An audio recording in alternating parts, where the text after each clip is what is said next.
Welcome to Hitchcock and Horror, presented by the College of Liberal Arts at the University of Minnesota. This event is part of Dark Reflections, a scholarly series focusing on horror, folklore, death, and the macabre, featuring faculty and associate faculty from the College of Liberal Arts. I'm Megan Mell, Director of Alumni Experiences for the college, and I will be your host for today's presentation and the entire Dark Reflections series.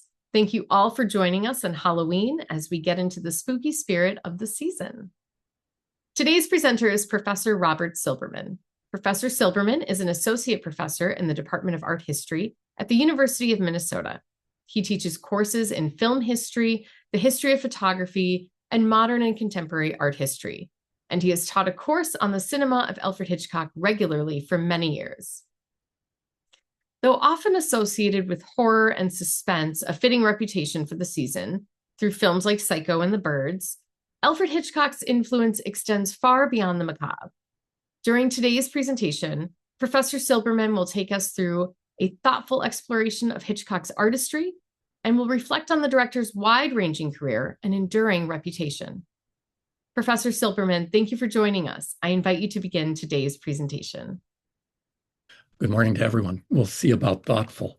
I discovered after Megan had invited me to do this talk, and I had agreed that we are part of a national phenomenon. I'm not on many email lists, but I am on one for the American Cinematheque in Los Angeles, which runs a group of art houses and the Egyptian Theater. And as you can see tonight, they are playing Psycho at the Arrow in Santa Monica. And then on the other side of the country, I discovered at the Edward Hopper House. I wrote about Edward Hopper several times a long time ago. And I discovered in their email from me, if you look upper left, Hitchcock's back in the house.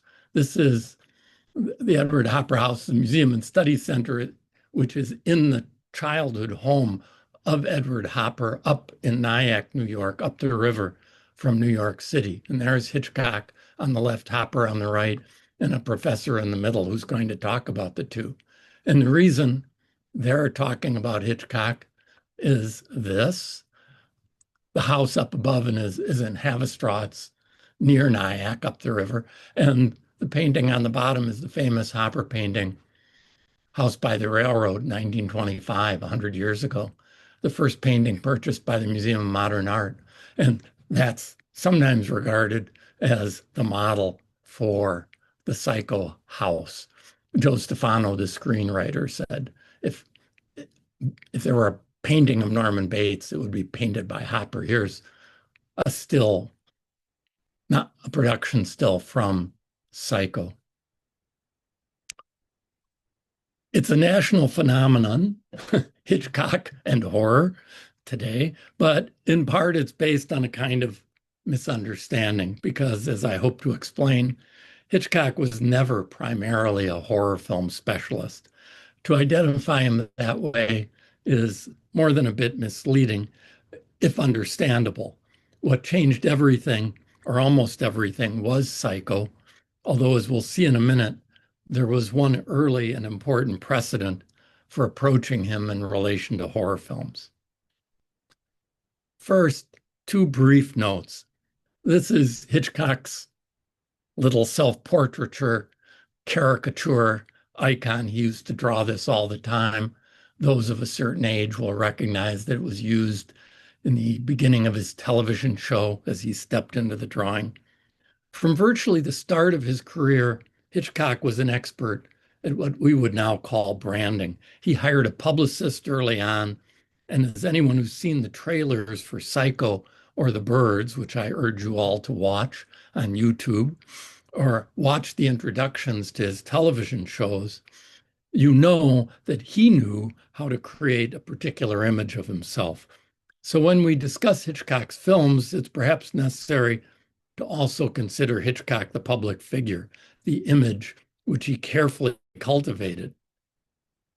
But to this clever emblem, I'd also like to add this. This is a photograph by Irving Penn, the brother of Arthur Penn, who directed Bonnie and Clyde and The Miracle Worker. This photo was taken in 1947 and published in Vogue magazine in 1948. I think it's a good reminder in a way of just what a strange individual Hitchcock was. And I don't want to push too hard on strange. He was a master filmmaker, but he was a man whose business led him to read the crime reports and be fascinated with famous criminals and criminal psychology and the idea of the perfect crime. I'm not a fan of some, really all of the biographies of Hitchcock and the biographical interpretations of Hitchcock, but it's still worth considering, I think, what a strange business he was in and what a strange, for lack of a better word, niche he occupied. What does it mean to be dubbed the master of suspense and to say, as he did, that he wanted to play the audience like an organ, that he didn't care about the meaning or significance of the subjects of his films. He was really mainly interested in giving filmmakers an intense experience, a kind of emotional jolt. So we need to keep that broader personal and I would say cultural framework in mind, I think, when we think about horror and Hitchcock and the relationship between the two. But now to the films. Hitchcock started in the silent era, and his first great success was The Lodger from 1927, which was adapted from a novel by Murray Belloc Lowndes by way of a stage adaptation. It is a Jack the Ripper story with a serial killer loose in London in the fog, but it changed from the book in maybe predictable ways, which I won't go into. I'm wary of spoilers today. The lodger character was played by Ivor Novello, a matinee idol. He also wrote Keep the Home Fires Burning. It's a very good, rather creepy film. And I think that the poster, this is actually the first title in the film, the title card. The title card, some of the other intertitles, it's a silent film, and the poster were designed by E. McKnight Coffer, a great graphic designer. And as some of you may know, Hitchcock actually started in the business doing illustrations for the title cards in silent films before he started directing. So here we have a horror film of sorts. So it's not wrong to see Hitchcock's career in part as horror, but it's really the exception for his whole early career, as we'll see. His next film was Blackmail, the powerful talking picture. Hitchcock was smart enough to see sound coming. This film, made in 1929, as a transition was taking place, was filmed both with sound and able to be shown without it. There was a silent version. Some theaters still would not be equipped with sound systems. As you can see on the left, A Romance of Scotland Yard. It is a murder mystery police procedural of a particular kind. A very good film, I think, and also worth noting because its climax takes place on the roof of the British Museum in London. So it has a chase which winds up there, anticipating later films with famous sites as locations for key dramatic moments. The most famous films of the rest of Hitchcock's British period, his next decade really, were international thrillers with innocents caught up with spies and assassination attempts and the like. This is The Man Who Knew Too Much from 1934, and it stars Peter Lorre, fresh from Germany, and his great performance in M, Fritz Lang's masterpiece about a child murderer. The poster, up to a point, may look like a horror film poster with a monster, but the character is presented as a criminal, as you can see, public enemy number one of all the world. It's a bit misleading. It is a crime drama, but it's really about international intrigue. In any case, it's certainly not a classic horror film. This is after Dracula, after Frankenstein were made in the US. And we can see these international thrillers of the 30s at their height in posters. I'm using posters rather than clips. They're simpler and in a way more telling about how the films are promoted. We can see the international thrillers of the 30s shown here in The Great 39 Steps, Robert Donat, Madeleine Carroll, based on a John Buchan novel, which I strongly recommend. He was a writer of thrillers, also Governor General of Canada. Hitchcock wanted to make more films by him, but didn't. And then The Lady Vanishes with Margaret Lockwood, Michael Redgrave, Dan May-Whitty, Paul Lucas. These are classic films. I love them. They're worth watching. There's nothing horror film about them. There's one more we can mention, Secret Agent, Madeleine Carroll and Laurie again, but also the famous and brilliant actor John Gielgud with Robert Young, long before he went back and played Marcus Welby, MD, right? There's no horror there either, except killing the wrong person by mistake. That's horrible, but it doesn't make Secret Agent a horror film. There are villains, yes. There's suspense, yes. But modern horror, no.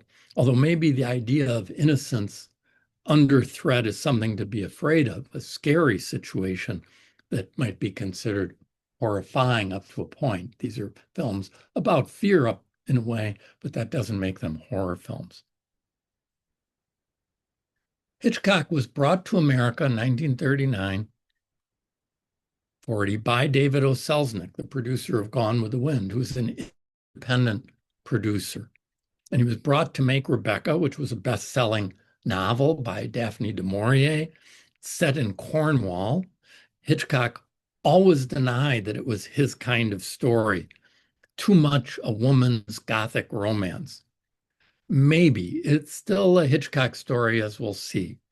If you know the film, which is well worth watching, you know it is in its own way a ghost story as well as a murder mystery. The title character, spoiler of sorts, never really appears in the film, but she's haunting.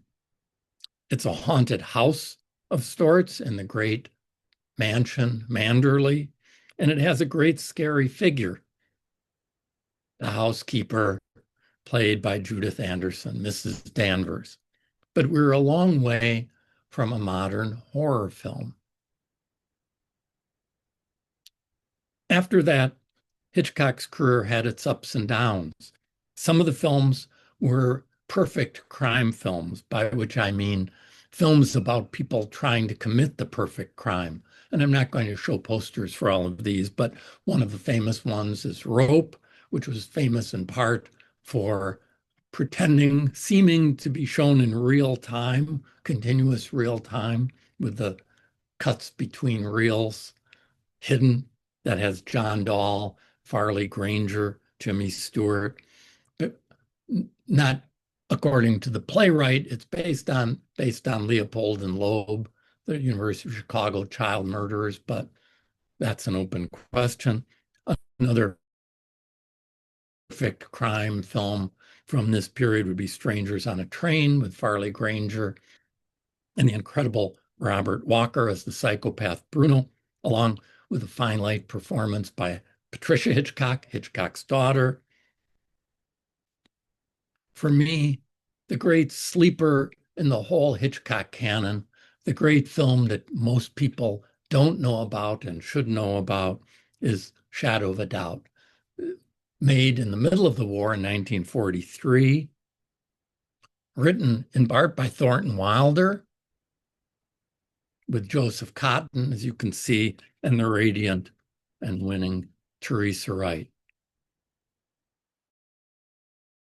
What happens if your favorite uncle comes to visit and then the police show up And maybe that dear, wonderful uncle that you dote upon is himself a murderer. As this shot suggests, the family home may just turn into a Halloween hotel. That's Joseph Cotten at the top of the stairs, and you can see Hitchcock turning on what we could describe as German expressionist film style. It's worth noting that at the beginning of his career, Hitchcock was briefly in Germany. The studios had relationships. He was at the studio where Fritz Lang worked, and he certainly knew the German films, the great films of the 20s. Hitchcock was a member of a film society in London where they watched all kinds of films from all over. He kept his eye on things, even though he generally didn't admit it. Shadow of a Doubt also includes a comic version of the perfect murder discussion featuring the father in the family and the neighbor, played by Henry Travers and Hume Cronyn. Henry Travers is the angel in It's a Wonderful Life, and Hume Cronyn, who is a close friend of Hitchcock's, actually, later of the Guthrie Theater in Minneapolis. So they're always meeting after dinner to talk about how they could murder each other and get away with it, while there is, so to speak, a possible real murder in the house. He liked playing off amateur detectives and film murder theorists and the pros, whether the professional killers or the professional killer catchers, the police. And that comes back in Rear Window of the later in the 50s with Stuart and Grace Kelly and Raymond Burr, who looks a lot like Selznick. It comes back in Dial M for Murder with Grace Kelly. Hitchcock, though, was still making international thrillers in the 40s and 50s, Saboteur in 42 with Bob Cummings, Norman Lloyd, the headmaster from Dead Poets Society. They wind up on the Statue of Liberty. There's the great Notorious, Francois Truffaut's favorite Hitchcock film with Ingrid Bergman and Cary Grant and a bunch of Nazis down in South America, including the baddest of the bunch, the mother, Claude Rains' mother. They're bad guys. The house is unfriendly to the new bride in a way, to Ingrid Bergman in a way like Rebecca, but it's still not a horror film. It's a scary film and a suspense film, but horror, no. Hitchcock in the 50s did light caper romances, To Catch a Thief with Grace Kelly and Grant, filmed in Monaco, The Trouble with Harry, a droll joke about a corpse that keeps turning up. And then he did a one-off, a based on a true story film, The Wrong Man, as you can see, with Henry Fonda as an ordinary man, Manny Ballesteros, a musician who lives in Queens, accused of being a robber in a savings and loan stick-up. It's a kind of docudrama. In one poster, it's described as a real-life thriller. And at the bottom of this one, you can see an innocent man has nothing to fear, but of course, the events show that he does. In another, this is a lobby card. It's somewhat surprising to me. I didn't know about this till I did this talk, that it's described, the film is described, as you can see, as his newest adventure into terror. But those films just prior weren't really terror films. Trouble with Harry, Catch a Thief. I think it would be stretching it more than a bit to call any of those films horror films. After that, Hitchcock in 1988, he's now almost 60. He made Vertigo, and this is the great Saul Bass, graphic designer's poster. He also worked on the titles for this and Psycho and other films. Vertigo, for those who've seen it know, is a strange kind of ghost story and murder mystery. It's not a horror film exactly, certainly not in the way the term is generally used, but it is a film that underneath its exquisite, dreamy surface reveals racking psychological horror. That is, it's about a horrible obsession. at least insofar as the character played by Jimmy Stewart is concerned. It's punctuated by a few extreme action sequences, but otherwise it's not punctuated by many, many murders, one after another, as a modern horror film would be. It didn't do particularly well at the box office. Hitchcock blamed it on Stewart being too old to be a romantic leading man.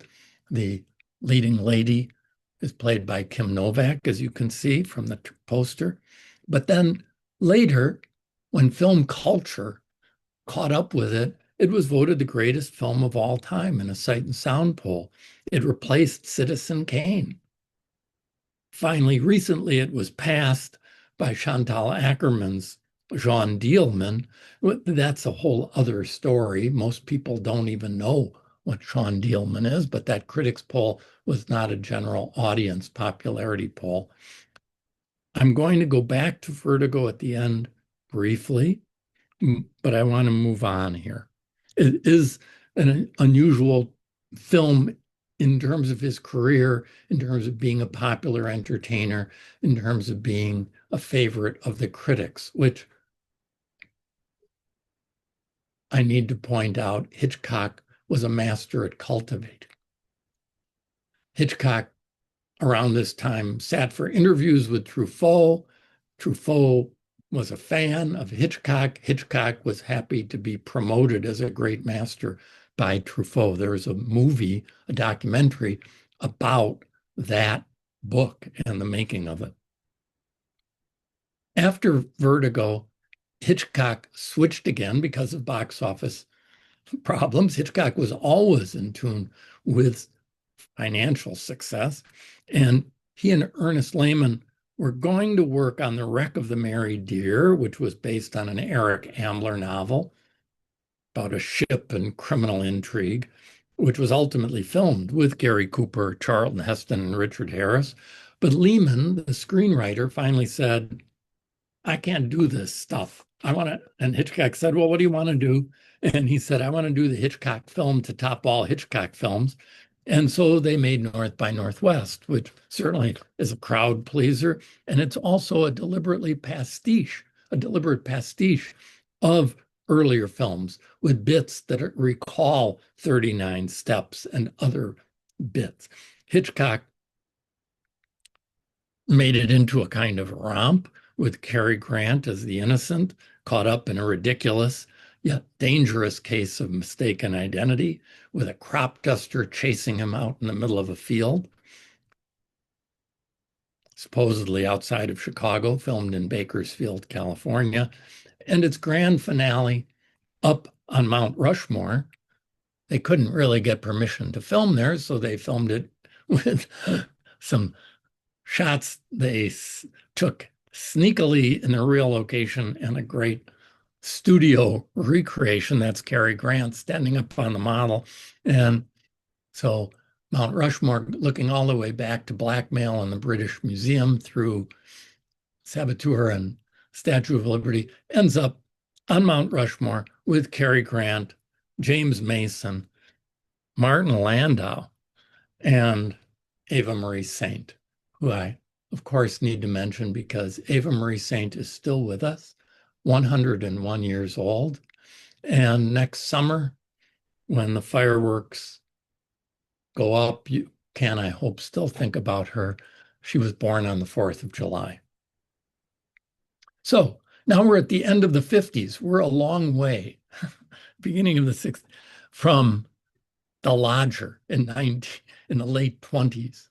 And we finally get to Psycho and really Hitchcock and horror after that little early foreshadowing, if you like, of The Lodger. It was too extreme for the studio.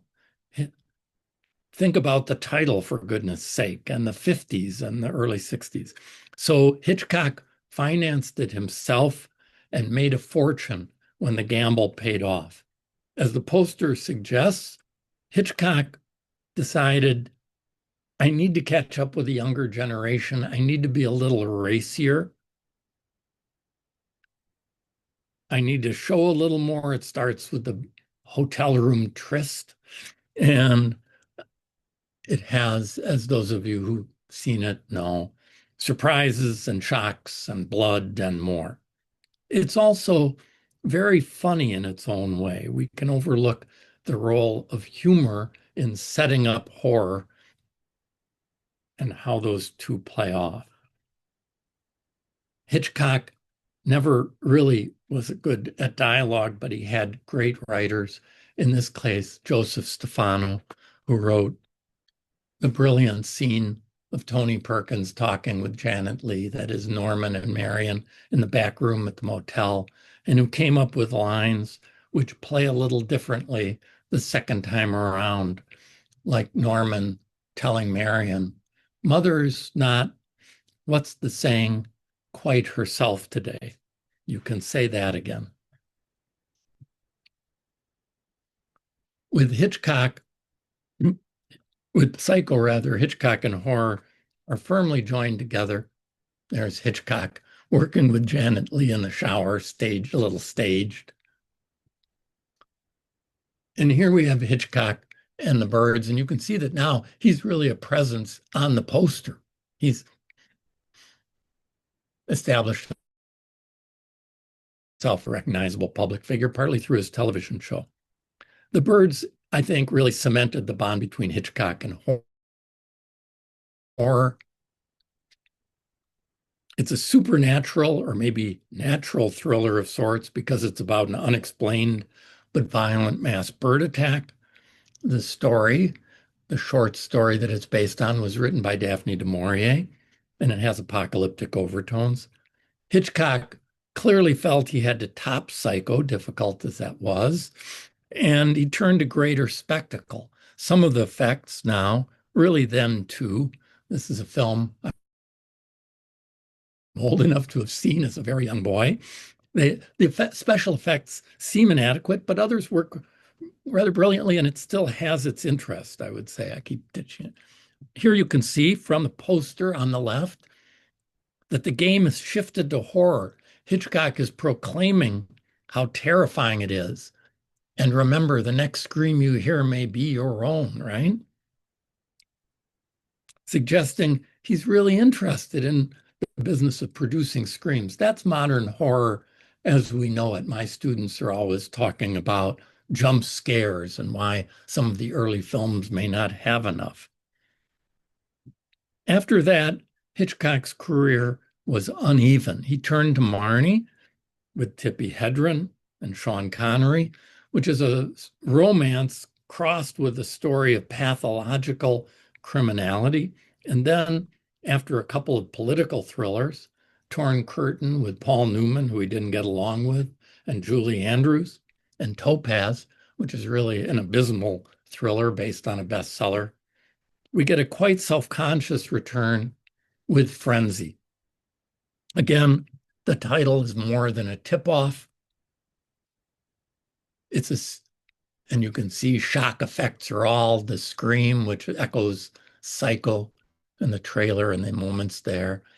And it was a serial killer film filmed in London, and it brought things full circle, which were underlined in the publicity campaign.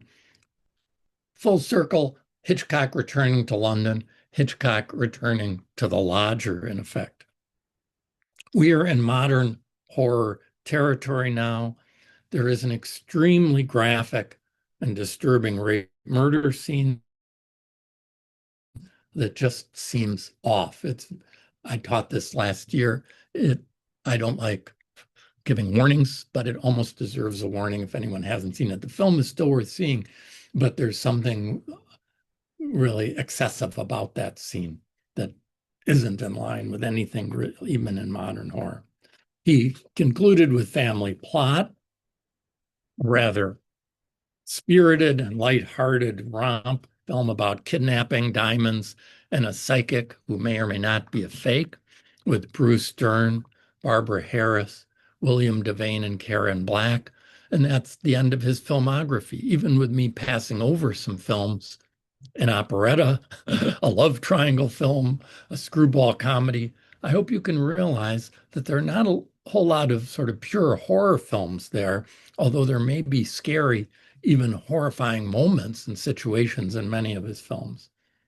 There are also the television shows, which I've mentioned in passing, sometimes shading toward crime, sometimes toward the uncanny or horror. It's worth mentioning that Edgar Allan Poe was an important influence on Hitchcock. And the television shows, which are really worth watching, there are some great ones. Lamb to the Slaughter, I'd recommend, with Barbara Bel Geddes. They use some of his stars from movies. That was an anticipation of what's going on now with movie stars at the end of the studio system turning to television. So you have Joseph Cotten and Claude Rains and Bel Geddes, who was in Vertigo, starring in these shorter films. There are also the Psycho sequels, which Hitchcock had nothing to do with, but they are intellectual property. We know how that gets exploited. And I think they reinforce the psychocentric image joining Hitchcock and horror. I'm going to just leave this blank for 1 minute while I mention that since I was asked to speak a bit about my work on Hitchcock, I thought I'd touch on that now as a kind of coda, but also as a reflection on the main subject of Hitchcock and horror. I started teaching Hitchcock because Tom Russell, when I first came to the U, Tom Russell was a visiting professor in the English department or a sabbatical replacement, and he taught Hitchcock and knows a lot more about it than I do. And when he left, I took over the course. And when I took over the course, I wasn't a Hitchcock expert. I'm still not. But I started reading about Hitchcock and discovered that the film he most wanted to make at the end of his life was an adaptation of Mary Rose, a play he'd seen in 1920. So now we're talking about his potential film in the 60s, but he wanted to make a film based on a play he'd seen in 1920. It's a play that was written by J.M. Barrie, the author of Peter Pan, and the original play starred the woman depicted in this image, Faye Compton, as Mary Rose. That's in character. And Mary Rose is the story about a family with a young daughter, and they go to a small island in Scotland, and she disappears for 3 weeks and then reappears with no memory of having disappeared. And then that repeats itself later in a more serious, even tragic way. So it has elements of J.M. Barrie and Peter Pan, with time unchanging Peter Pan, the person who doesn't want to grow up. It's not horror, but it's horrible in its own way. It's uncanny. The mystery is never fully explained. It's a fairy story. Mary Rose is portrayed as being lured away by fairy music, by the fairies. It's a ghost story because it's framed in the family house. And so the house is a kind of haunted house. It's scary underneath, but there aren't screams. It's haunting and sad. Mary Rose was sweet and otherworldly. So I think this film is a reminder of the spectrum of horror, that there are horror films that are heavy-duty, violent horror, and there are films that are more spooky and ethereal in the realm of the uncanny. It doesn't always have to be based on Ed Gein, the model for the killer in Psycho. So I became interested in this story, researched it a bit, and am interested in Hitchcock and the Gothic. And if I ever get done grading papers, I may return to it. One of the interesting links in Hitchcock's career is that at the time he was refused permission to make the film. The studio refused it.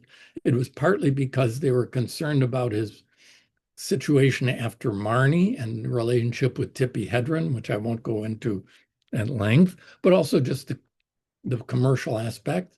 Hitchcock did start working on Mary Rose, although I've had very little record of it, apart from a screenplay written by J. Preston Allen, which I've seen, a first draft. J. Preston Allen wrote one great film for Sidney Lumet, Prince of the City, and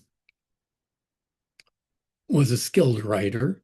But the production was stopped before that was revised. Henry Bumstead, Hitchcock's designer, apparently went to Scotland, but there's no record in the Academy archives, in his archive, of that. So it was stopped. But one thing I did discover was Hitchcock, when he was working on Vertigo, that haunting ghost story horror film of sorts, requested that an associate get him the musical score from Mary Rose, not only Faye Compton, but that spooky, entrancing fairy music had stuck with Hitchcock for all those years, for 40 years, really.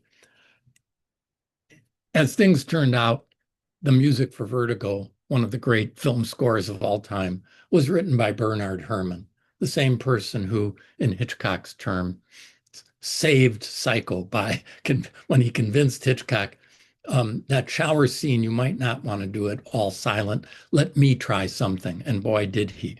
So Bernard Herrmann, who did the score for Citizen Kane and did the score, his last score for Taxi Driver, wrote the score for Vertigo without really consulting with Mary Rose's score. But that's a connection between what I would think of as the other side of Hitchcock's horror, the dots that connect between Mary Rose, Rebecca, and Vertigo, as opposed to The Lodger and Psycho and Frenzy.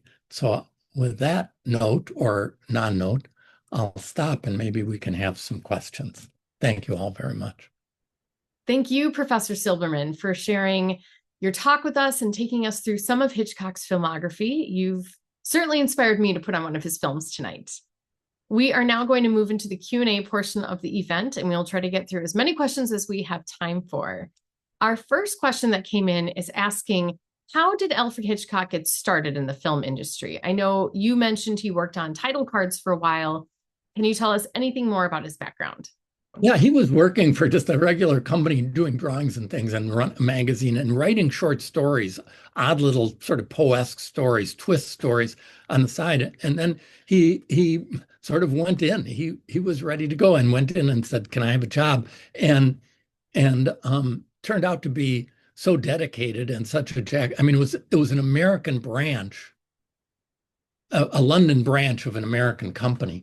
And so he went in and basically talked himself into a job and started doing things, and then they discovered he could do more. And then, as sometimes happens, the director wasn't doing the job, wasn't there, and Hitchcock stepped in, and then he got to direct. But he started really doing the intertitle cards. He was obsessive about films. He watched a lot of films. He was ready to go.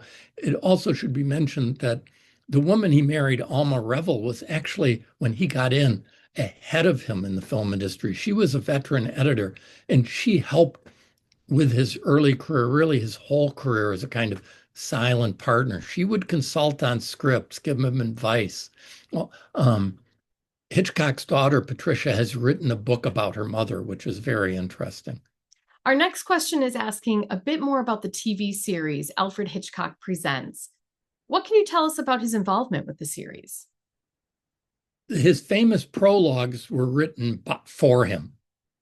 And then he directed a few, but not a lot.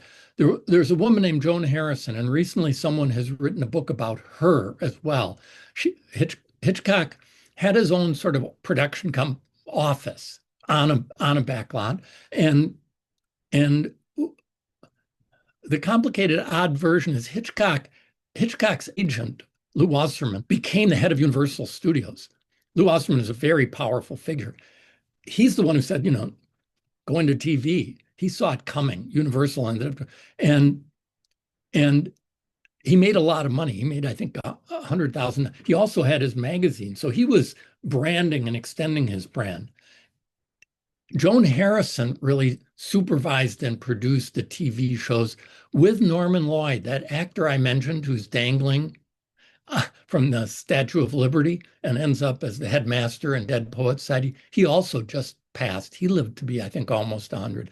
And so Hitchcock had these people who were associates in his office. Joan Harrison recently had a biography written about her because she left Hitchcock's company for a while, produced her own films, which are interesting. then came back. So someone has written about her as an early important executive and producer in Hollywood. So that's how those came about. And they're some of them are just great to watch.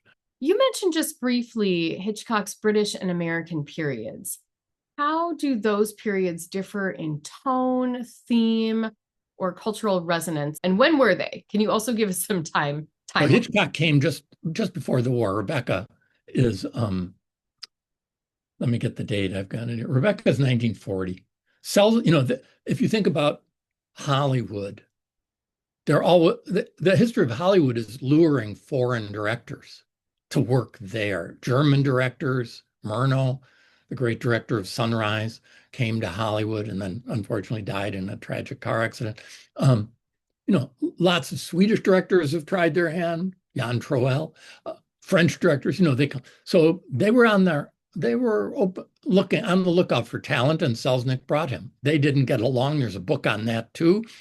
Selznick had a tendency to want to do 3 a.m. conferences. He was using amphetamines, and Hitchcock was, let me go home and go to sleep. But Selznick would send memos. So Hitchcock is brought over and got sort of mutual use. The British period, as I suggested, it's much less even when you look at some of the lesser known films.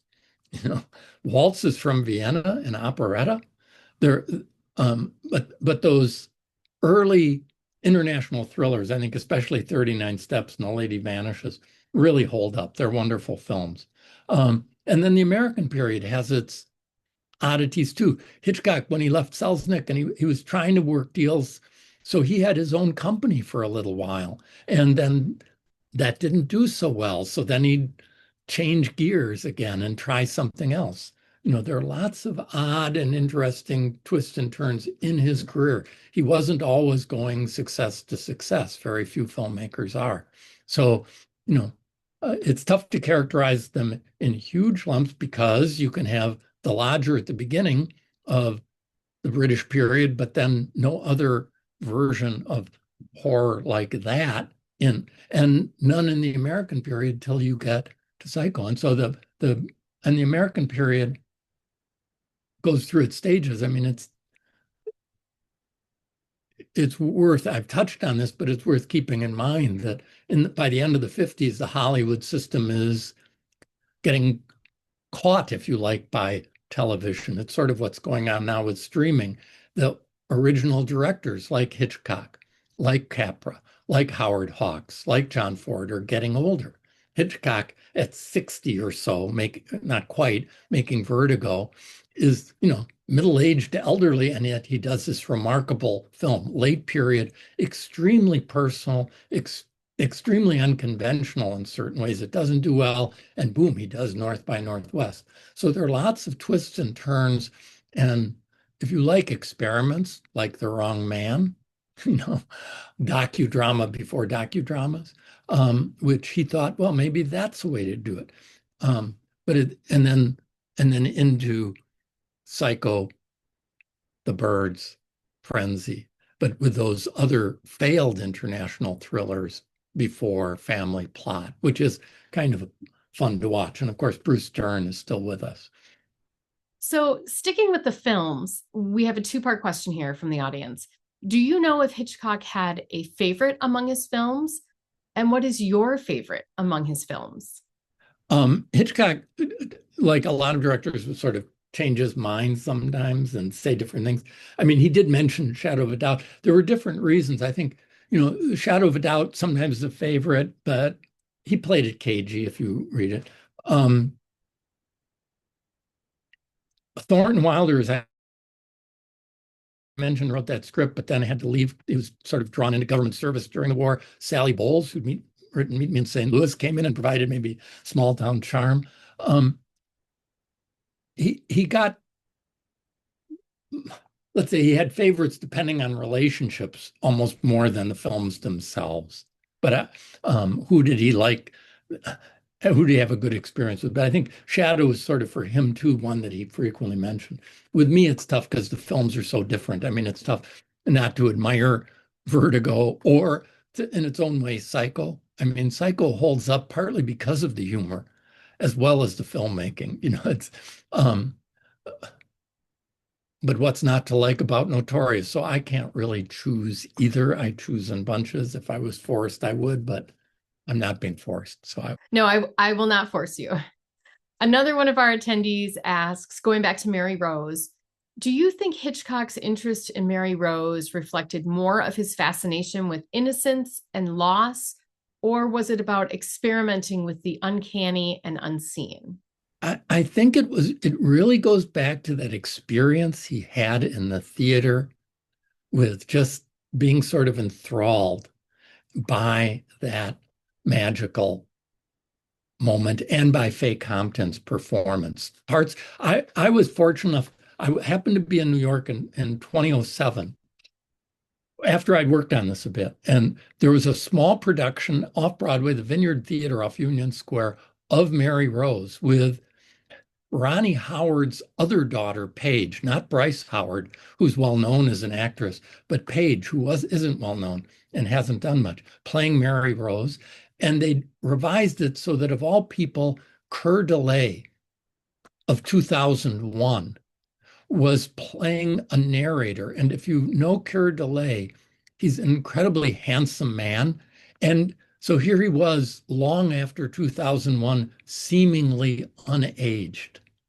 And the play sort of worked and sort of didn't. So I think, there are different ways. Hitchcock, and this is contained in my oblique reference to the biographies, there's a lot of lurid stuff written about Hitchcock, partly because of Tippi Hedren, and I have spoken with Tippi Hedren briefly, and she was victimized, and it was unfortunate, although I also take J. Preston Allen's more sympathetic view of Hitchcock and his situation at that period, his mental state, sympathetically too. So some people say, well, this is all about Hitchcocks and blondes and young women. And I think Hitchcock wasn't the only person to have fallen in love with Mary Rose. That was a best-selling production. And Mia Farrow played Mary Rose in London in the 1970s. Young actresses who charm, almost literally.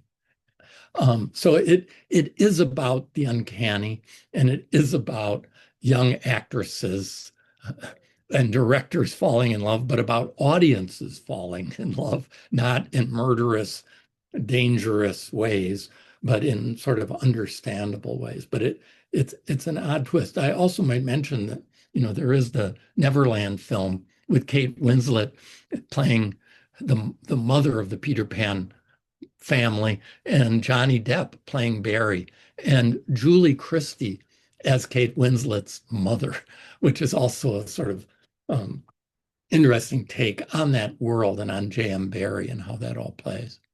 One of our audience members is asking about biographies. I know there are many books out there on Hitchcock. Do you have a favorite one or one that you would recommend? I don't have a favorite because the first one was authorized by Taylor, who was a friend of Hitchcock's and while he was living, and it has some good anecdotes and knew some things. The second was by Donald Spoto, who taught at the New School. I saw him teach a New Wave class once upon a time, and that was the one that sort of revealed the scandalous behavior with Tippi Hedren, and he went on to write a biography of Ingrid Bergman, so it was infatuation with Bergman, and it's okay. But I'm not entirely in line with that. The next was by Patrick McGilligan, who's written it was very good. I think he wrote the Hitchcock biography mainly because the publisher wanted him to do another. I don't think he really liked Hitchcock very much. I like Patrick, who I've met a couple times and admire. He's done some serious interview books and interviews with political figures. He says some rather unfortunate things like, isn't it maybe reasonable to assume that maybe Hitchcock did have an affair with Bergman? And my response would be no. And then there's a more recent biography, and I'm drawing a blank on the writer, it's someone who just turns out books, so there's no original research involved, but it's okay as a kind of précis. So I remain not a huge fan of the bios because I don't think they've mastered quite the complexity, sympathy, and clear-mindedness about the less sympathetic aspects of Hitchcock. He's a very complex man in his own way, I think. You mentioned Poe was a major influence on Hitchcock's work. Was there anyone else that influenced his films or the way he thought about filmmaking? I also mentioned, I mean, he clearly knew about people like Du Maurier. I mentioned John Buchan. John Buchan wrote these international thrillers, 39 Steps, which the book is quite different from the novel and very interesting. And he wanted to film Green Mantle, another Buchan book. It would be the equivalent although Buchan's a better writer of sort of someone who was reading Tom Clancy, but Buchan could really write. So those are the two that stand out. But he really kept track. He was going to the theater when he was in London as a young man. He was going to the movies and he was reading, and he was part of a world in London at the Film Society. His friends in the film world, I mean, they were well-read people. So, but I would say those are the two. A lot of his screenwriters, I mentioned Thornton Wilder, but his screenwriters were writers. One of his screenwriters, the man I happen to have met, Samson Raphaelson, who wrote a film I haven't mentioned, Suspicion, which is Cary Grant, who's the husband, but is he really a murderer? Was written by Samson Raphaelson, who wrote the story that the jazz singer, the famous first sound film, is based on. And Samson Raphaelson was a playwright, and he and his wife, and Hitchcock and his wife, became close friends. They got along. So there were people like that, theater people, play people. But I think when he got to Hollywood, he had a smaller world of star actors to some degree and a few others, people like Joseph Cotten. They came to dinner, Hitchcock and his wife was a gourmand, and they hosted dinner parties as people did back then in Hollywood.